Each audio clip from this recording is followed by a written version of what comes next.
Hello everyone, so in this video, I'm gonna be comparing N8n versus Langflow. So let's start with N8n here. So N8n is a workflow automation tool like Zapier, but open source. N8n is open source, by the way. So the purpose of it is to automate tasks between apps, services via nodes. So as you can see here, this is an example. These are nodes. You can just connect them to each other.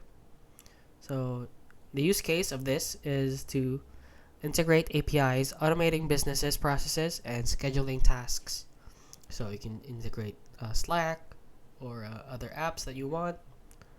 So the strengths of these apps, of this app, is its visual drag and drop interface. As you can see here, you can just do it from here, and it also supports custom scripts like JavaScript.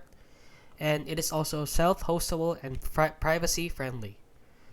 So let's head on over to Langflow here. So Langflow is a visual builder for LLM. So LLM stands for Large Language Model Workflow.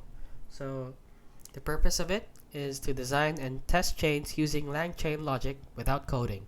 So like N8n, it is also node based, so you can just connect it without any coding.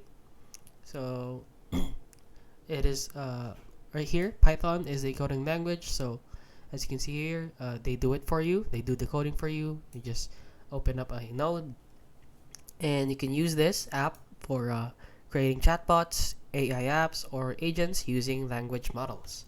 So the strength of Langflow is it also has a drag and drop feature like N8n. It is also easy for prototyping AI workflows, and it is designed for LLM devs or non-devs. So it depends on your specific needs on which is better. So you use N8n if you need general automation across different tools and APIs, and you use Langflow if you're building an AI or LLM based application and want a visual interface to structure logic. So they serve different purposes. N8n is workflow automation, and Langflow is AI workflow design. So that is it. Hopefully that cleared up your confusion on both of these apps. So that is it. If you found this video helpful, please consider liking and subscribing.